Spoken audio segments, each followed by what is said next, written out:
আজ আমার বাবার জন্মদিন। তো জন্মদিনে মেয়ে স্পেশাল কী করলো বাবার জন্য সেটাই তোমাদের সাথে এই ভিডিওতে শেয়ার করব।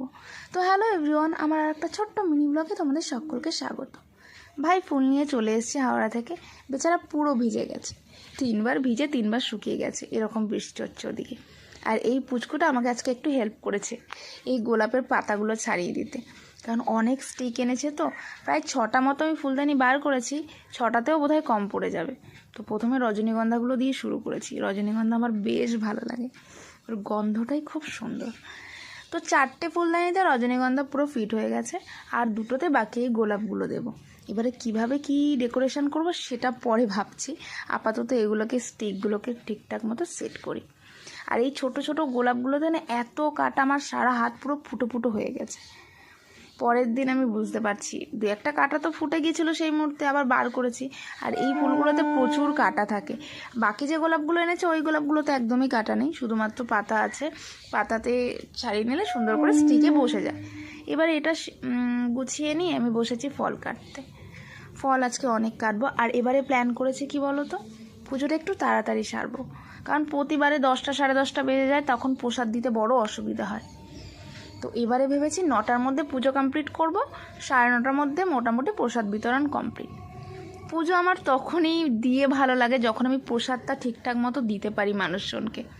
প্রসাদ দেওয়াটাও তো ম্যাটার করে, পুজোটাও যেমন মূল্যবান, তেমন প্রসাদ দেওয়াটাও আমার কাছে সেম প্রায়োরিটি। যে মানুষকে যদি প্রসাদই না দিতে পারলাম তো আর কি হলো। তো এখানে বসেছি এখন এই কাজু কিশমিশগুলোকে সাজানোর জন্য, আর আমি চেষ্টা করছি এবারে সব তাড়াতাড়ি করার। ওর জন্য 5টার মধ্যে একদম ঢুকে গিয়েছি ঠাকুর ঘরে। বেরোতে বেরোতে 10টা বেজে গেছে যদিও বা। তো সুন্দর করে গুছিয়ে নিই। এবারে পুজোটা খুব সুন্দর হয়েছে, মানে তাড়াতাড়ি যেরকম হয়েছে, সবাইকে প্রসাদ দিতে পেরেছি, সবাই এসে দেখতেও পেরেছে। কারণ নাহলে সবার প্রতি বছরের আফসোস থাকে যে তোমাদের পুজোটা এত লেট করে হয়, দেখতে পারি না। তো এবারে আর এই অবজেকশান করতে দিইনি, এবারে সব সুন্দর করে তাড়াতাড়ি একদম নিজে হাতে গুছিয়ে নিয়েছি। শুধু ভাই এসছে, ভাই এসে পুজোতে বসেছে, আর ও কিছু কিছু জিনিস একটু হেল্প করে দিয়েছে, ব্যাস। বাকি যোগাযন্ত্র যা ছিল সব আমিই করেছি। তো এখানে মিষ্টিগুলোকে সাজিয়ে নিচ্ছি সুন্দর করে। এখানে লাড্ডুগুলোকে বাবার কাছে যাবে, তো লাড্ডুগুলো পরে আমি সরিয়ে নিয়েছিলাম। আর এই প্লেটগুলোতে সুন্দর করে মিষ্টিগুলো সাজিয়ে নিয়েছি। আর বাবাকে এইবারে এই রকমের মিষ্টি দেওয়া হয়েছে। প্রতিবারে চেষ্টা করি অন্য অন্য টেস্টের মিষ্টি দেওয়ার। আর ওই ভাইটা আবার এসছে যে দিদি কতটা কি করছো। তো পুরো গোছানো এখানে হয়ে গেছে, দেখো এই রকমভাবে সাজিয়েছিলাম বাবাকে।